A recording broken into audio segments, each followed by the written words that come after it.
Dear viewers, Tripura TET মামলা একটি গুরুত্বপূর্ণ মামলা, যেটি কিন্তু আমাদের যে গত 1 সেপ্টেম্বর সুপ্রিম কোর্টে টেটের রায় হয়েছিল টেট ম্যান্ডেটরির ব্যাপারে, সেই মামলাটিকে বিশেষভাবে কিন্তু এই মামলাটি প্রভাবিত করতে পারে। সেই কারণে সমস্ত টিচার মহল কিন্তু তাকিয়ে আছে এই ত্রিপুরা টেট মামলার দিকে, কারণ ত্রিপুরা টেট মামলা কিন্তু একটি টিচারদের পক্ষে জেতা মামলা, যেটা ত্রিপুরা হাইকোর্টের রায়ে ত্রিপুরা স্টেট কিন্তু হেরে গিয়েছিল। ব্যাপারটা কি ছিল, একটা ক্লাসিফাইড গ্রুপ অফ টিচার্স যারা কোর্টে কেস করেছিলেন এবং তাদের আসলে টেটই নেই, তারা ক্লাসিফাইড গ্রুপ অফ টিচার্স, এবং তাদের বক্তব্য ছিল যে ত্রিপুরাতে যে টেটের যে ঘোষণা হয়েছিল, যেটা টেট ম্যান্ডেটরির ঘোষণা হয়েছিল এনসিটির নিয়ম অনুযায়ী, তাদের আগে তাদের জয়েনিং, সেই কারণে তাদের টেটটা প্রয়োজন নেই। এবং সেখানে মানে একেবারেই বুঝতে পারছেন যে similar matter to the TET mandatory case, তাই সেখানে কিন্তু হাইকোর্ট টিচার্সদের পক্ষেই রায় দিয়েছিল। এই টেট মামলাটি ছিল সজল দেব ভার্সাস স্টেট অফ ত্রিপুরা। এই মামলাটিও কিন্তু যায় সুপ্রিম কোর্টে, কারণ স্টেট অফ ত্রিপুরা এই মামলার জাজমেন্টকে চ্যালেঞ্জ করে তারা কিন্তু সুপ্রিম কোর্টে যায়, এবং এই জাজমেন্টে কিন্তু অনেক দিন ধরেই চলছে। সুপ্রিম কোর্টে কয়েকটা হিয়ারিং হলো, এবং প্রত্যেকটি হিয়ারিংয়েই কিন্তু জাস্টিস যিনি আছেন দীপঙ্কর দত্ত, অনারেবল জাস্টিস দীপঙ্কর দত্ত, তিনি বারবার এই কমেন্টটি করেছেন যে টেট মামলাটাতে, মানে এই যে 1 সেপ্টেম্বরের টেট মামলা, এখানে অনেকগুলি রিভিউ পিটিশন জমা পড়েছে, আমরা সেগুলো দেখছি, আমরা সেগুলো খুব শিগগিরই দেখব। তো বেসিক্যালি সুপ্রিম কোর্টে যে মেন যে টেট মামলা, যেটা টেটটাকে ম্যান্ডেটরি করেছেন অনারেবল জাস্টিস দীপঙ্কর দত্তের বেঞ্চ, সেই মামলাতে এখনো পর্যন্ত অনেক রিভিউ পিটিশন কিন্তু জমা পড়ে যাচ্ছে, মানে এখনো পড়ছে, এবং এটা কেসটা বেশ লেংথি হচ্ছে, এটা আটকেই আছে বলা যেতে পারে। এর কারণ হচ্ছে রিভিউ পিটিশন অনেকগুলো যেগুলো জমা পড়ছে, সেগুলো কিন্তু বেশিরভাগই ডিফেক্ট লিস্টে চলে যাচ্ছে, আর একবার ডিফেক্ট লিস্টে যাওয়া মানে সেটা সময় পাওয়া যাচ্ছে কারেকশন করার 90 দিন। সুপ্রিম কোর্টও তা এদের জন্য সময় দিচ্ছেন যে ডিফেক্ট লিস্ট আপনারা এটা কারেকশন করে আসুন, তবে টাইমটা 90 দিনের মধ্যে বলেই এগুলো কিন্তু এখনো রিভিউ পিটিশন জমা হচ্ছে এবং সেগুলো কারেকশন চলছে, এবং জিনিসটা লেংদি হচ্ছে।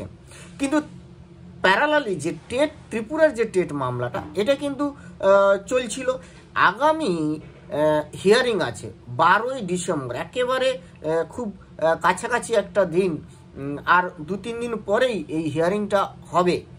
এবং তবে ওই হিয়ারিংয়ে আমি যা অফিস রিপোর্ট এবং সুপ্রিম কোর্টের সাইটে গিয়ে যা দেখলাম, সেখানে কিন্তু এই হিয়ারিংয়ে ফাইনাল কিছু শুনতে পাওয়ার আশা নেই, কারণ ওই হিয়ারিংয়ে যে ম্যাটারগুলি উঠে আসবে, মানে গত হিয়ারিংয়ে যেটা বলা হয়েছিল যে স্টেট এখানে কিন্তু পিটিশনার, স্টেট রিজয়েন্ডার অ্যাফিডেভিট দেবে, তাদের কিছু বক্তব্য আছে, তারা রিজয়েন্ডার অ্যাফিডেভিট দেবে, আর কিছু রেসপন্ডেন্টস যারা কিন্তু অলরেডি এই কেসের সময়কালীন ডিসিজড হয়েছেন, সেই ডিসিজড ম্যাটারগুলোকে তাদের সাবস্টিটিউশন কিছু আসবে, সেই সাবস্টিটিউশনের কিছু ব্যাপারে আলোচনা হবে নেক্সট হিয়ারিংয়ে 12ই ডিসেম্বরে যে হিয়ারিংটা হতে চলেছে। এবং আর কিছু হবে কি না, স্পেশাল লিভ পিটিশন যেগুলোকে কনসিডার করা হচ্ছে, সেগুলো নিয়ে একটু হিয়ারিংয়ে আলোচনা হতে পারে।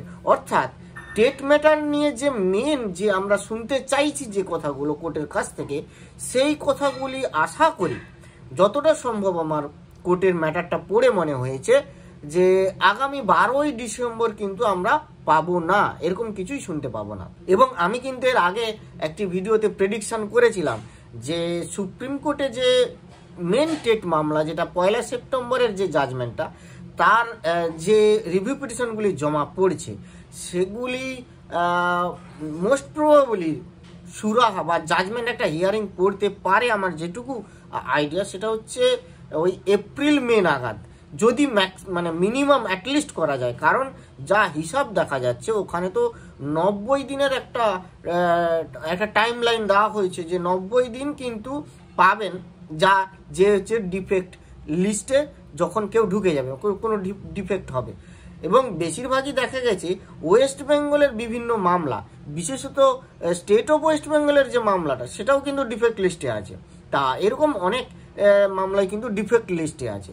ফলে এগুলো আমরা যদি হিসাব করি 90 দিন মানে 3 মাস, প্রায় এপ্রিল মে ওই ছাড়িয়ে চলে যেতে পারে, এরকম একটা আইডিয়া। তাহলে টেট মামলাটাও যেহেতু জাস্টিসরা তারা কিন্তু বলছেন যে রিভিউ পিটিশনগুলোকে আমরা দেখি, রিভিউ ওখানে জাজমেন্টটা হয়ে গেলে কিন্তু এখানে জাজমেন্ট, ত্রিপুরার টেট মামলার জাজমেন্টটা অটোমেটিক কিন্তু চলে আসবে।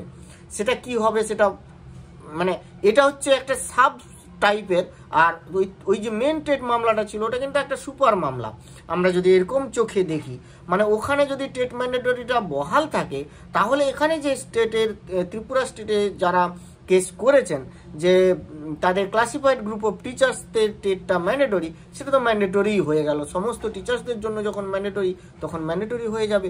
ফলে প্র্যাকটিক্যালি আসলে জাস্টিসরা বলতে চাইছেন এই কেসটা ইনভ্যালিড হয়ে যাবে বা এই কেসটার অটোমেটিক জাজমেন্ট চলে আসবে যদি মেন যে জাজমেন্টটা, মেন যে টেটের জাজমেন্টটা যদি হয়ে যায়। যাই হোক, কবে কি হয় সেটাই দেখা। বেশ খানিকটা দেরিও হচ্ছে, কিন্তু সময় আছে সমস্ত শিক্ষকদের জন্য কিন্তু 2 বছর। 1 সেপ্টেম্বর থেকে হিসাব করলে 31 আগস্ট 2027 অবধি কিন্তু সময়। এই সময়সীমার মধ্যে টেট করে নেওয়ার একটা নির্দেশ আছে। তার মধ্যে এত টাইমটাকে যদি লেংদি হয়, তাহলে সেটা কিভাবে কি শিক্ষকরা চিন্তার নিরসন করবেন, তা একটা বিশাল ভাবার ব্যাপার। তো আজকের মতো এইটুকুই। ভালো থাকবেন, সুস্থ থাকবেন, ধন্যবাদ।